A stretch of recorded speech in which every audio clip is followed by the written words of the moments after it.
In this video, we are going to look at applications of exponential equations. So this particular exponential equation is used to model populations of countries. The big A would represent the amount of the population, or the amount of people after T years, whereas the A with a subscript of 0 represents the starting amount of people,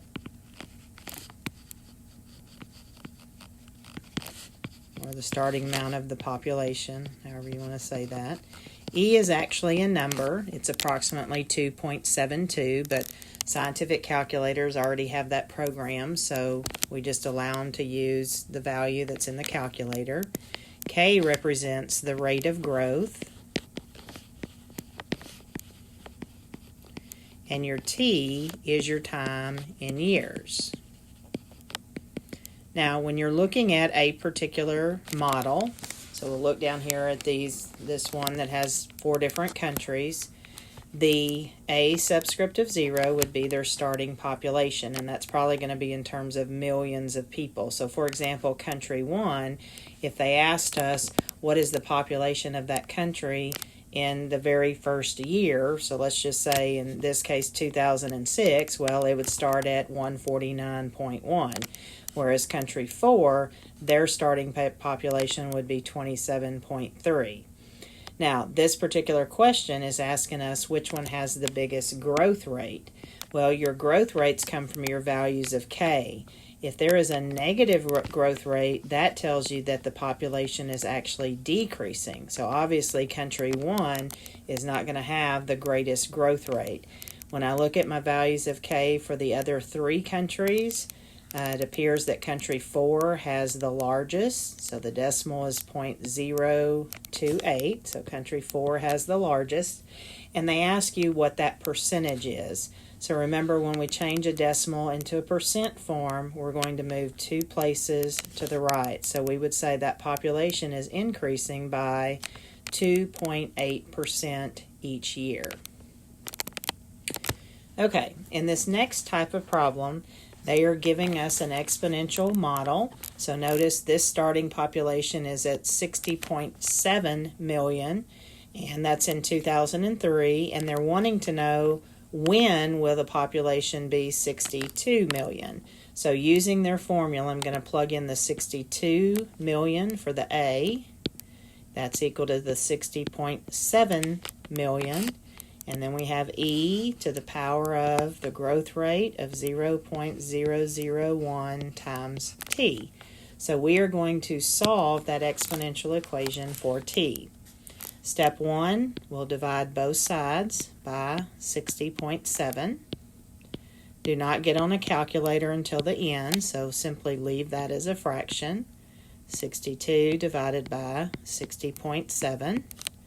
And that's equal to e to the 0.001 times t. And now we're going to change that into logarithmic form. So when they're using e as a base, remember we spell a logarithm as ln, stands for natural logarithm. We don't have to show the base of e, but you can. It's understood to be there. Remember that the power goes over here by itself, so 0.001 times t, and then the 62 divided by the 60.7, that is what we're actually taking the log of. So now if we continue to get t by itself, I am dividing both sides by the 0.001, and then at that step I'm going to get on my calculator to punch it out and find my t. Okay, so on my calculator, I got a value of t is equal to 21.19 years. Now, be careful because the question doesn't want to know in how many years, it wants to know when. So if this starting population was in 2003, and I am adding 21 years to that, then the new population is going to reach the 62 million in the year 2024. Okay, so on this last problem, they're asking us to complete the table to show the projected growth rate. So, if we're having a starting population of 38.1, remember that is your A subscript of 0, and we have an ending population of 48.8, that's like your A, then we have e to the power of, we're looking for k, and if you'll notice from 2005 up to 2043, we are talking about 38 years in between, so we've got k times 38 years. All right, so now we're solving for k, so the first thing we're going to do on both sides is divide both sides by 38.1.